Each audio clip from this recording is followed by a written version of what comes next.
All right, so welcome to my channel, Cycling with Daryl. First off, today I want to do a review of one of the probably best products that I've bought for the bike so far.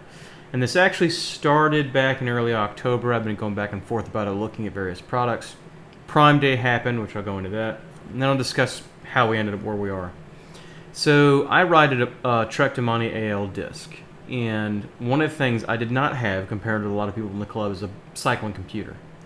I had no concept of cadence or anything like that, which is just sensors, but I didn't have anything to work with the cue sheets. What I did is I took my giant Pixel 3XL on the bike with me and just ran Ride with GPS. Now that was cumbersome, and I ran into a problem at the New Bern ride where I have a console bag that I keep everything in that's big enough to carry that.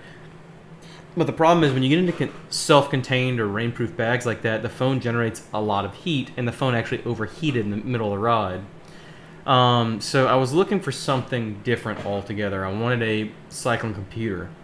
So right around this time, we ran into Prime Day, and Prime Day had one of the big sections was Garmin cycling computers, and one of them, if I remember correctly, was the Garmin Edge 1030. Now that is an expensive unit, it's like $600 to start with. It was like $430 on Prime Day, so it seemed really appealing.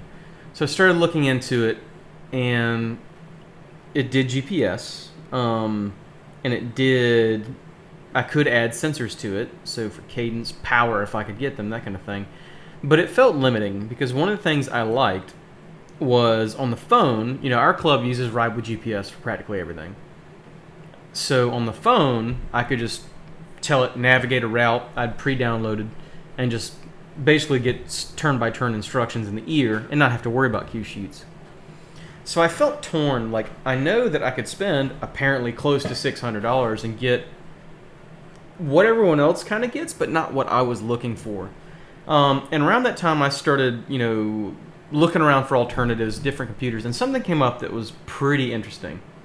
You may or may not remember the company Palm, who made the Palm Pilots back in the day. They actually make a cell phone that's exceptionally small. This is actually my Palm here. This is actually in a battery case too. To give you an example of the difference in size, here's the Pixel and here's the Palm. They just started last year marketing a cycling bundle for the Palm that includes the Garmin style mount on the back. So I bought this thinking, all right, I can mount this to the front of the bike. I can get music from Spotify from it. I can use Ride with GPS for my directions, and I could actually also have Instagram on here to take pictures or keep track of stuff on my feed that way. And it seemed like a win-win to me. I was a little bit nervous about battery life because basically it comes with this Mophie battery pack that the thing's attached to. You can see it's got a little indicator, and the battery life seemed kind of short, but I had something to deal with it. But I will say this has been the best purchase that I have made for the bike. Now that being said, it's still not perfect. It's not going to be right for everyone because battery life is a concern. If you were a very heavy user like me previously, you may only get like an hour and a half battery out of it. Now some backstory to that.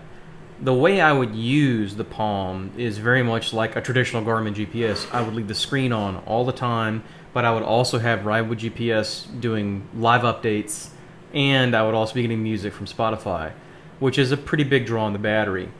To deal with that, I use the exact same thing that I use to extend the life of my Pixel on rides, which is I have a very large console bag with a Yeti Goal Zero pictured above, up there, is a portable battery pack to power it. The way I would used to use the phone, I would still be able to get 4.5 hours battery, so it worked fine. What I've done since then is kind of adjusted how I've used the phone, changed my behavior more. I don't ride with the screen on now. I don't generally ride with the lock.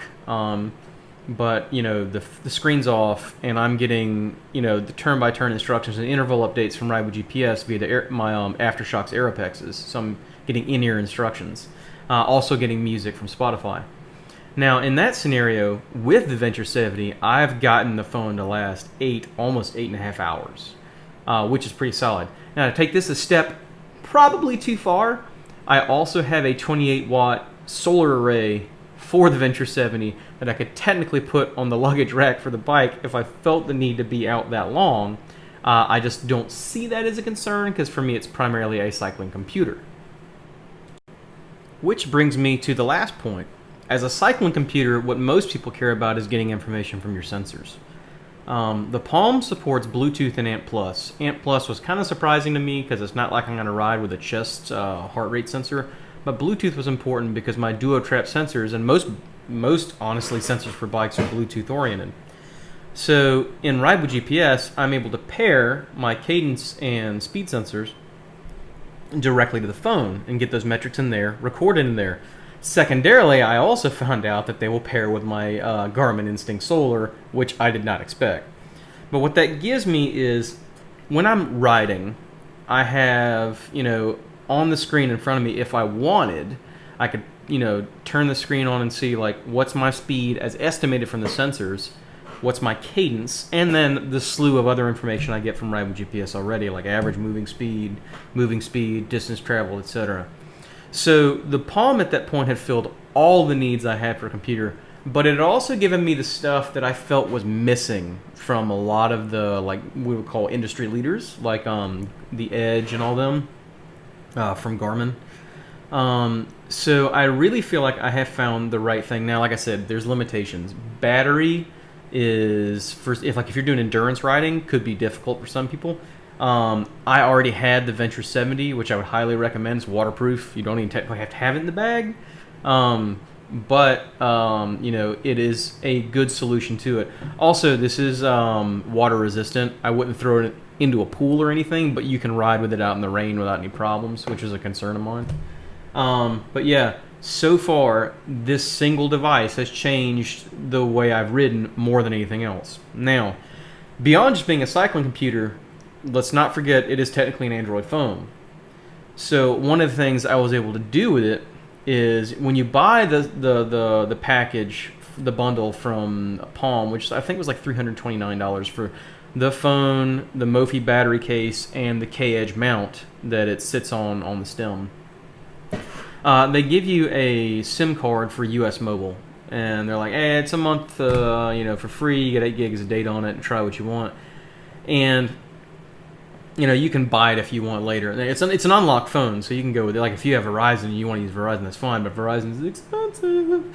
So this appealed to me even more because at this point, like, I would always take my phone with me, even if I had just a cycling computer, for the like, I'm in the middle of nowhere and I broke my leg, please don't let me die out here alone kind of scenario. But if the Palm could call and get data, then that would be the only thing I would take with me on a ride.